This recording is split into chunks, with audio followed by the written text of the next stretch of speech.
Chapter 1, Memories and Old Wounds. Loss is part of life for all humans. It's something we have no control of. We have to accept it.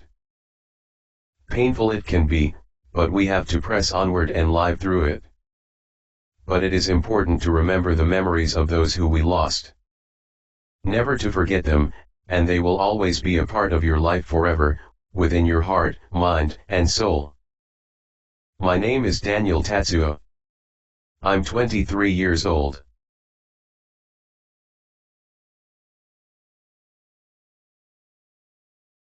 I wear a white t-shirt with a black zip hoodie.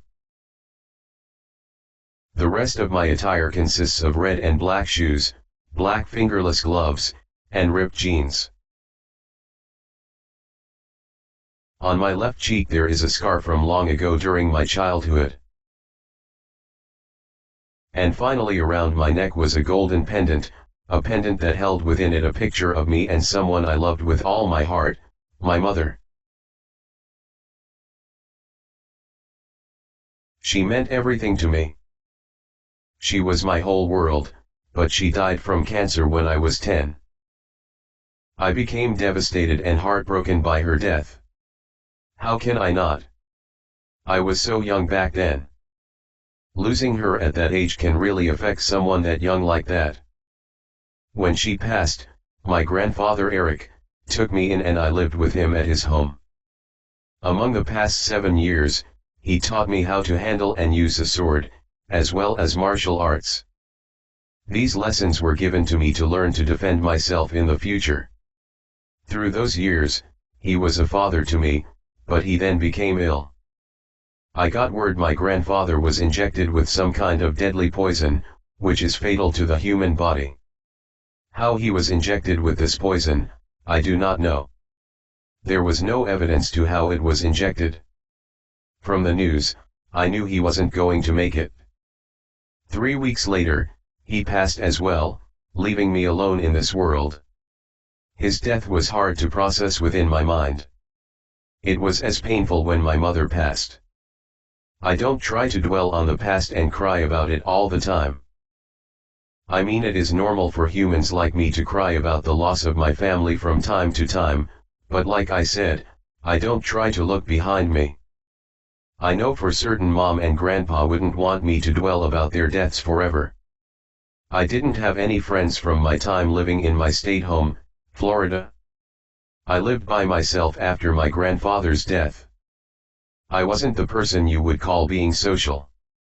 I was pretty shy and don't do well talking to others most of the time. Especially girls. I tend to do what I can to help despite being in my comfort zone. My grandfather told me before he died to always help others in need.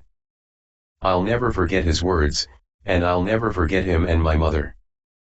I didn't know what to do in my life now, but everything would be changed forever. The warm summer breeze brushed among my face as I sat crisscrossed outside my grandfather's home. I tend to meditate from time to time to clear my head of any thoughts. My grandfather does it a lot, so I follow his advice when I feel down. Being the new owner of my old man's house was not much of an issue. I didn't have any problems paying the taxes and so forth, because the payment was low, and the house electricity, water, and so forth wasn't used much when my grandfather lived here. My eyes looked among the clear blue skies as if I knew my mom and old man looked down on me from heaven. I miss you guys. I whispered among the warm breezing air. I only wish now, I hope I can do something for the both of you. Something you two would be proud of. The wind picked up a bit and some of the cherry blossom leaves from the tree nearby rode with the wind and brushed my cheek. I couldn't help but feel a small smile form, as if they heard me. Thank you. I finally got up and headed inside my house. I walked into the family room before looking at the family pictures near the fireplace. They each had me, Mom and Gramps, from my birth to now. I grasped one of them and looked among the one with them while I was a baby in my mom's arms. A warm smile formed while I brushed my hand among the image. Even in the sad times, I still have beautiful memories and reminders of my parents. I walked into the living room and pulled out a sword from a drawer, gently holding it in my hands. The sword was sheathed in a black sheath, made out of strong leather with a metal compartment inside of it. While I had my mother's pendant as a final reminder of her, the sword was also the final reminder of my old man. I gently grabbed the handle and slowly, inch by inch, pulled out the blade. Once it was fully removed from its sheath, I inspected its beauty. The blade was made out of some kind of unusual metal that is shrouded with mystery. It looked to be iron or steel, but it was far too strong to be that. I saw my old man break shit with this sword and it's tough as hell. The blade's design was unique. The bottom end had a blue ender part. The blade narrowed a bit before expanding for the top part of it. The sword is dedicated to the design from the remastered Shadow of the Colossus for PS4. This blade was his most prized possession. He acquired the sword from his late grandfather, to whom I don't know, but he told me he was a great warrior, with a pure heart of gold. This sword was given to me by him on my 17th birthday, a year before his passing, and told me it would bring me good luck. I continued looking at the blade, seeing the reflection of my face on the metal. My reflection was then replaced with my grandfather's, and he was smiling at me. I smiled a little, knowing he and my mother were watching me from the heavens above. I sheathed the sword and sling the sheath onto my back. I don't intend to carry it with me in public, because it's a weapon of course, but also it's very unique sword and I didn't want to lose it. My grandfather once told me that many people worldwide had wanted his sword because of the metal, the design, and how incredibly durable it is. He even told me someone was willing to give him tons of cash. It was amazing how expensive the sword was, but it belonged to him, and he kept it because of how special it was to his family legacy, and I can feel it within me when I hold it. I will never trade this magnificent blade for anything, not even for all the money and power in the world. I decided to sit down on the couch and watch some TV. I had nothing better to do, other than me training with the sword of my martial workouts. Nothing in my life was exciting. I missed the good old days with my grandfather. He would always take me on camping trips and teach me how to wield the sword. We would always see the scenery of the forest, hearing the sound of the birds. We even saw a bear cub wrestling with its sibling one time. I'll tell you, it looked so cute and funny even though bears could be dangerous sometimes. I'll never forget those times with my grandfather. Besides the camping I did with my grandfather, my mom and I would always walk on the beach together with him on many occasions whenever we met him. Always looking at the blue ocean and admiring its beauty. Smiling at these memories, I decided to go to the beach for a calm walk.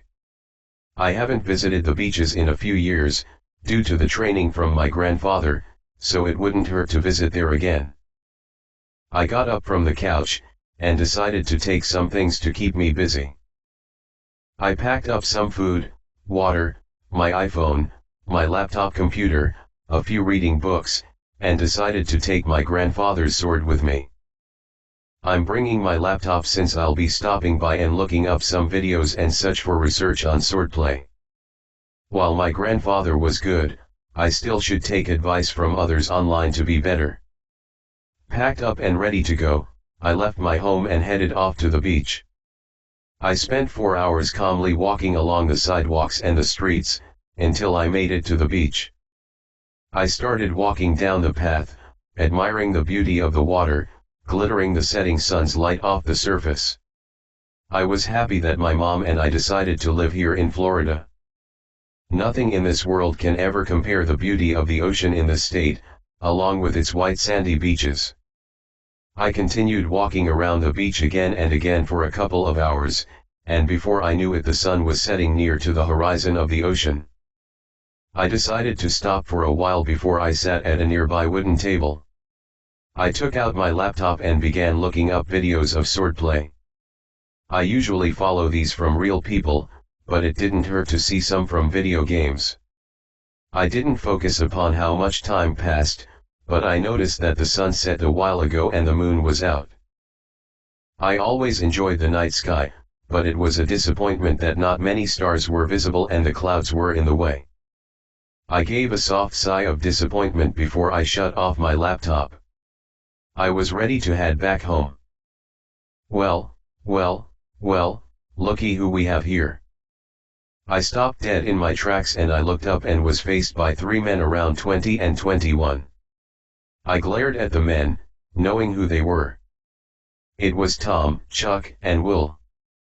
They were students at my old school before I dropped out since I didn't have the money for tuition.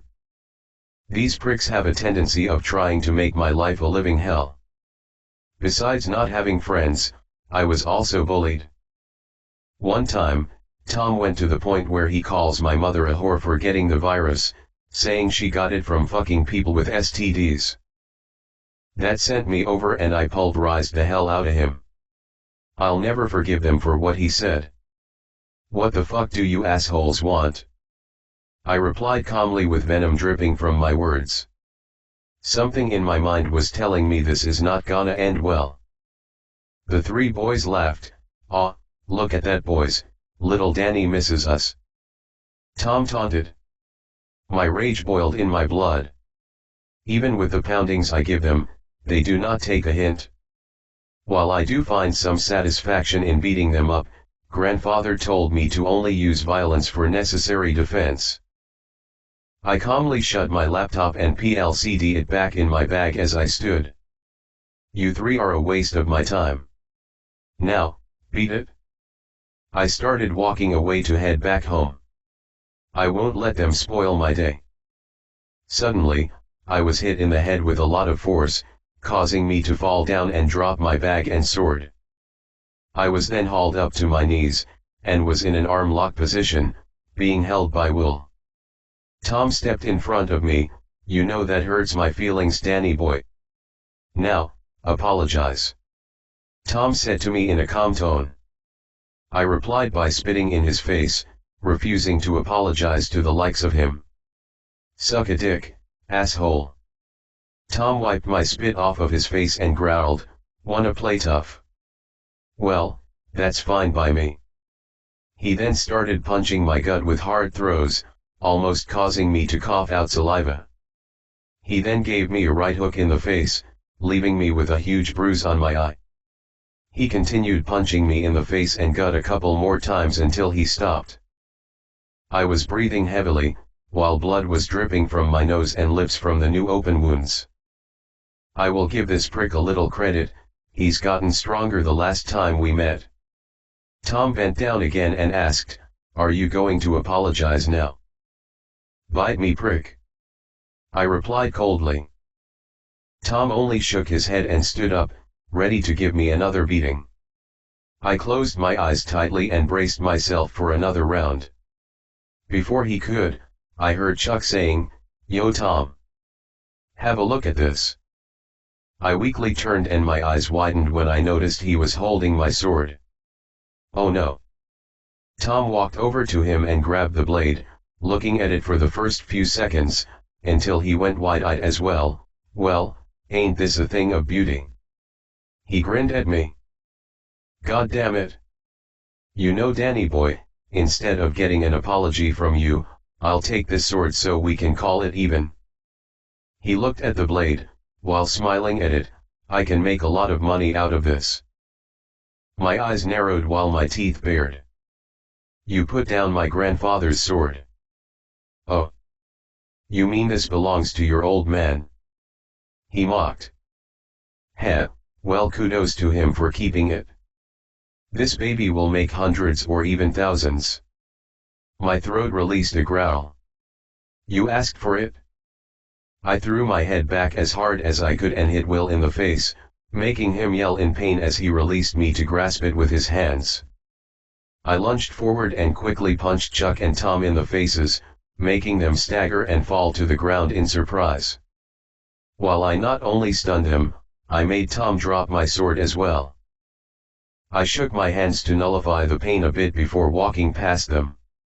"That was only a warning, asshole." I picked up my blade and bag and walked off. Bastard! Tom's voice roared. When I turned, I was met with his fist in the face. I stumbled back and held a yell of pain. I was hit in the gut as I hunched over. I felt him grab my sword hilt. I reacted by grabbing his arm and twisting it. He yelled in pain as I spun him around and slammed a foot on his back. He fell forward as he went face first to the sand. I saw Chuck rushing to me as well. I ducked to avoid a punch and hit him hard in the gut. He fell like a sack of potatoes. Pathetic, I shook my head and walked off. They can never get a hint. I glanced back to see Tom and Chuck getting up. Will was distant a bit, but I shrugged it off and moved onward. I was crossing a bridge which was also a dock that crossed an open field of water that connected to a river into the mainlands and to the oceans. Now mind you, I have anxiety about what dwells in the deep. Long story, and something I wish not to remember a lot. When I was about a few yards to reach the other side, something hard hit the back of my head.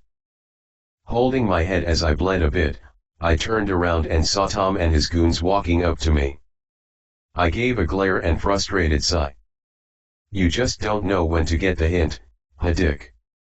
You have two choices, Danny, give us the sword, or you'll get the biggest beating of your life. Tom demanded. He had one hand extended out for me to place the sword while his other was clenched in a tight fist. His friends looked just as ready for another fight. I looked down at my grandfather's sword behind my back, knowing I didn't want them to get their hands on it. Now one thing I should know, I can just use my sword to threaten them, but it's against the law for me to use such a weapon, especially when I'm retired from the Navy. Yes, I was part of the Navy for a few years. That's a story for another time. Over my dead body I stated firmly. The bastard smirked. That can be arranged, Danny boy. He moved his hand behind his back and was starting to pull something out. Then, to my horror, it was a pistol he pulled out, a high .9mm, and aimed it directly at me. I started backing up a bit as he approached. It wasn't long till I was cornered and at the edge of a dock. Tom, I think you're taking this a little too far. Will pointed out. Even though Will bullies me, he would never have the thought to try to kill me. Shut up. Tom roared as Will shrunk back. If he has a death wish, then I can happily request it for him. He looked back at me and placed his finger on the trigger. Bye-bye, Danny boy. Bam. I quickly dodged, but the bullet grazed my left shoulder, making me shout in pain. Tom ran up and tried to grab my sword, but I started pushing him back, and the two of us started wrestling over the blade. We continued this competition for a good 30 seconds, until he managed to pull the blade free from the sheath. I grasped his wrist and twisted it, causing the tip of my blade to cut Tom's cheek, making him shout in pain and release his grip on me. The gun in his hand fired again, this time the bullet shot into my chest. I felt pain shoot in my body as I gasped softly. I felt my body freezing up with paralysis as I felt myself leaning back. My body hit the water. My lungs started to swell from the liquid quickly going inside my body. I couldn't move. I was now fearing for the worst. I was going to die.